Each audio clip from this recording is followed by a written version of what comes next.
Hi, I'm Dr. Bren. Welcome to the final video in our trilogy exploring John Giannini's Compass of the Soul. We've discovered the 4 archetypal function couplings and their connection to ancient Taoist wisdom. Now comes the most important question. How do we actually navigate our lives using this compass? In video 1, we discovered the 4 archetypal couplings: the King, ST, Queen, SF, Creator, NF, and Warrior, Innovator, NT. In video 2, we learned how these connect to ancient Taoist energies and appear across cultures throughout history. But understanding these patterns intellectually is just the beginning. The real transformation happens when we learn to navigate with this wisdom in our daily lives. Here's where Giannini's approach becomes truly revolutionary. Most people think of personality type as a fixed identity. I am an ENFP, or I am an ISTJ. But the compass invites us to think dynamically. My natural home base is creator energy, NF, but I can access all 4 archetypal directions as life requires. This single shift changes everything about how we approach challenges, relationships, and personal growth. We each have a natural archetypal home base, the coupling that feels most comfortable and comes most easily to us. This isn't a limitation, it's your gift to the world. But psychological health and effectiveness require developing conscious access to all 4 archetypal directions. Think of it like learning multiple languages. Your native language is always there, but speaking others expands your ability to connect and contribute. Access your King energy when you need to build systems, handle logistics, create structure, or maintain quality standards. This is the energy of implementation and order. Even if you're naturally a creator type, NF, you'll need King energy when launching a creative project, managing deadlines, or ensuring your vision becomes reality. The King asks, how do we make this work practically? Access your Queen energy when relationships need attention, teams need harmony, or someone needs care and support. This is the energy of nurturing and community building. Even analytical warrior innovator types, NT, benefit from Queen energy when leading teams, building client relationships, or creating inclusive environments.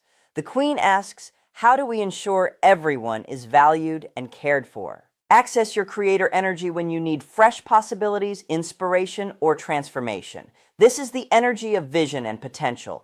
Even structured King types, ST, need creator energy when facing unprecedented challenges, motivating others, or adapting to change.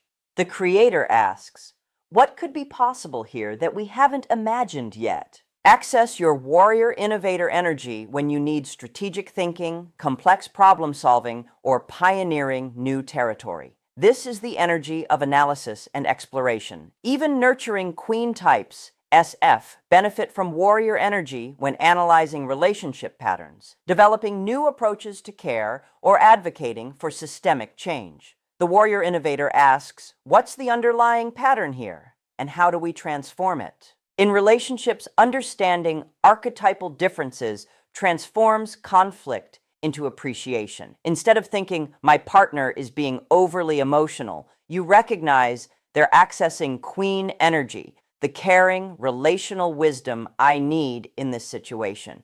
Instead of they're being cold and logical, you see they're bringing warrior innovator energy, the analytical clarity that can solve our problem.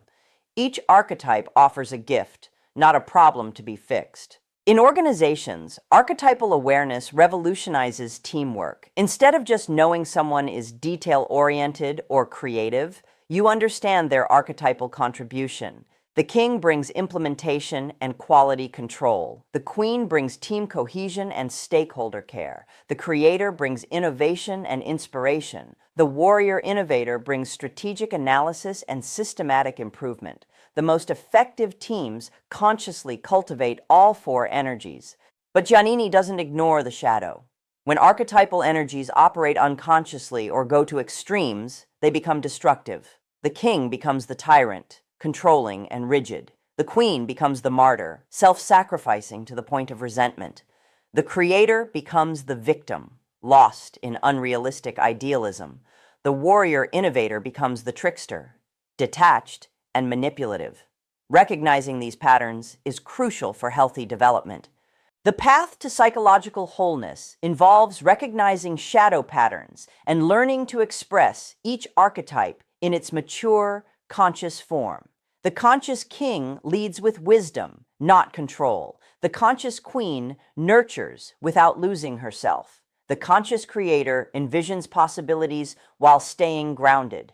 The conscious warrior innovator seeks truth with compassion. This is what Jung called individuation, becoming who we truly are. Here's a practical exercise. For the next week, notice which archetypal energy you're operating from in different situations. Ask yourself, which direction am I overusing? Which one am I neglecting? When you're stuck or struggling, consciously ask, what would the king do here? The queen? The creator? The warrior innovator? This isn't about abandoning your natural gifts, but expanding your repertoire for more effective living. When you develop a conscious relationship with all four archetypal directions, you become what Giannini calls an archetypal ambassador. You can bridge different perspectives, translate between different worldviews, and bring healing to our fragmented world. You become someone who can access the right energy for each situation, leading with strength when needed, nurturing when called for, creating when stuck, and analyzing when clarity is required. This compass isn't just for understanding personality, it's for navigating the full complexity of human life. Career transitions, relationship challenges, parenting decisions, leadership opportunities, all can be approached with archetypal wisdom. The question changes from what type am I to what archetypal energies does this situation require and how can I develop access to them? Personal growth becomes a journey of archetypal integration. In your 20s, you might focus on developing your home base archetype. In your 30s, you begin exploring your auxiliary directions. In your 40s and beyond, you work on integrating your shadow and accessing all four energies consciously. This isn't linear progression, it's spiral development, returning to each archetype with deeper wisdom and maturity. One of the most powerful applications is transforming conflict into collaboration. Instead of seeing opposing viewpoints as problems, you recognize different archetypal perspectives. The king's concern for structure meets the creator's vision for change. The queen's focus on relationships balances the warrior innovator's strategic analysis. Conflict becomes an invitation to integrate different archetypal wisdom rather than a battle to be won. Here's a daily practice. Each morning, ask yourself, what archetypal energies will serve me best today? Each evening, reflect on which archetypes did I access? Which did I avoid? What would a more balanced outlook seem tomorrow? This simple practice develops your archetypal fluency and helps you navigate with increasing wisdom and effectiveness.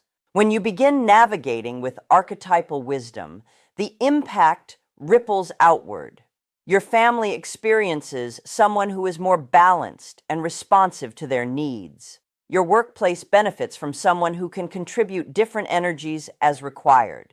Your community gains someone who can bridge differences and heal divisions. Personal transformation becomes social transformation.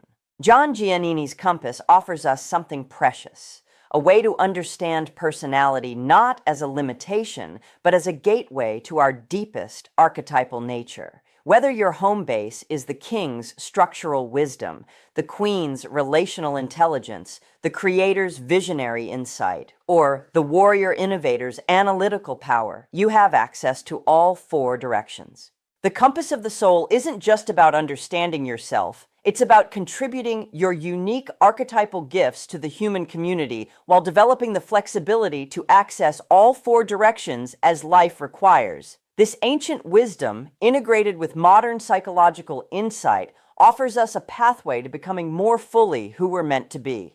Your compass awaits. The question isn't what type you are, it's how you'll navigate the archetypal energies within you to create a life of wisdom, effectiveness, and authentic contribution. To deepen your journey with the archetypal compass, I highly recommend John Giannini's complete work, Compass of the Soul, Archetypal Guides to a Fuller Life. But our exploration doesn't end here. In our next series, we'll dive into what happens when your archetypal compass breaks down under stress, using the insights of Naomi Quank's groundbreaking work, Was That Really Me? How everyday stress brings out our hidden personality. Have you ever found yourself acting completely out of character and wondered, was that really me? Join us as we explore the hidden dynamics of your functional stack and discover how understanding your grip experiences can actually accelerate your growth as an archetypal ambassador. In the comments below, share which archetypal direction you're most drawn to and which one you feel you need to develop. Let's build a community of archetypal ambassadors, supporting each other in this profound work of psychological and spiritual integration. The compass of the soul is now in your hands. Navigate wisely, even when it breaks.